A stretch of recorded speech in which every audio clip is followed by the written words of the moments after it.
पण नुसतं उत्साहामध्ये राहून चालणार नाही, आपल्याला शिस्तबद्ध काम आणि राज्यभर फिरताना जे दृश्य मला दिसतंय ते असंच आहे. महाविकास आघाडी दिवसागणिक अधिकाधिक घट्ट होत चाललेली आहे. शिवसेना, काँग्रेस, राष्ट्रवादी, वंचित आहे, त्याच्याबरोबर इकडे आता आम आदमी पार्टी आलेली आहे, समाजवादी लोक आपल्यासोबत आहेत. सगळेच ज्यांना या देशामध्ये हुकुमशाही नको आहे असे सगळे देशभक्त आज एकत्र आलेले आहेत. आणि मी मुद्दामून सांगतो की गेल्या वर्षी जेव्हा आपण भाजपेतर पक्षांची एक आघाडी स्थापन केली आणि त्याला नाव आपण दिलं इंडिया नाव दिल्याबरोबर भाजपला घाम फुटला.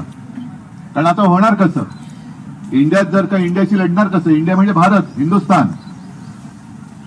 मग मोदीजीने काय केलं, एकदम मला असं वाटतं की खालच्या थरावर जाऊन त्यांनी टीका केली की इंडिया म्हणजे इंडियन मुजाहिद्दीन. मग मी त्यांना उत्तर दिलं होतं की मग मोदीजी जेव्हा आपण या देशाचे पंतप्रधान म्हणून परदेशात जाता तेव्हा आपली ओळख प्राईम मिनिस्टर ऑफ इंडिया अशी होते की prime minister of Indian Mujahideen अशी होते, कोणाचे प्रतिनिधी म्हणून जाता. आणि त्याच्यानंतर त्याबद्दल त्यांनी काही बोलायचं बंद केलं. आज एकूणच जर तुम्ही बघाल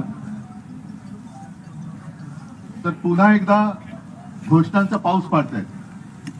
म्हणजे आपलं हे घटनाबाह्य सरकार पण आहे, त्याच्यानंतर शेवटचा अर्थसंकल्प जाहीर करणारं भाजपा सरकार सुद्धा आहे. म्हणा मोदी सरकारने जो शेवटचा अर्थसंकल्प जाहीर केला, कारण पुढचं सरकार हे मोदींचं नसणार आहे, नक्कीच नसणार.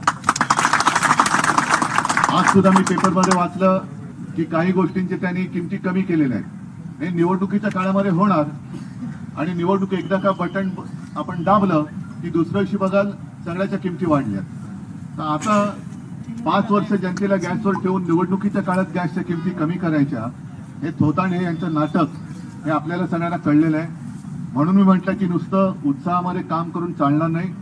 तुम्ही सगळे महाविकास आघाडीचे कार्यकर्ते आहात, सभा तर होतीलच, पुन्हा महाविकास आघाडीच्या सभा महाराष्ट्रभर होणार आहेत.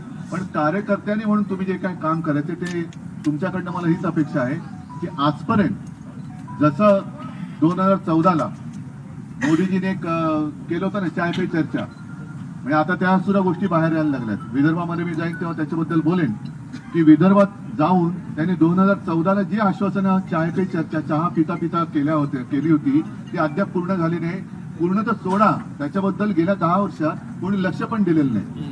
अशा ह्या सगळ्या ज्या काही त्यांनी 14 ह्या लोकांना जाऊन विचारा तुम्हाला इथलं काय मिळालं, प्रधानमंत्री आवास योजनेतलं काय मिळालं, उज्ज्वला योजनेमधनं काय मिळालं, पीक विमा मिळालेला आहे का, त्याच्यानंतर जनधन योजना, या सगळ्या योजना तुम्ही हातामध्ये घ्या. आणि त्या वर्गात महिला, आज महिला दिन आहे, महिलांना शुभेच्छा देताना मी काय बोलावं कळत नाही. याचं कारण कोणत्या देशात आपण राहतोय, ती राजवट कशी आहे, महाराष्ट्रामध्ये काय चाललेलं आहे. मग जो मेरा परिवार म्हणून मोदीजीने मध्ये जाहीर केलं, त्या मेरा परिवारमध्ये मणिपूरच्या महिला येत नाहीत का, त्या तिकडे आंदोलनाला बसलेल्या आपल्या महिला कुस्तीपटू त्या येत नाहीत का,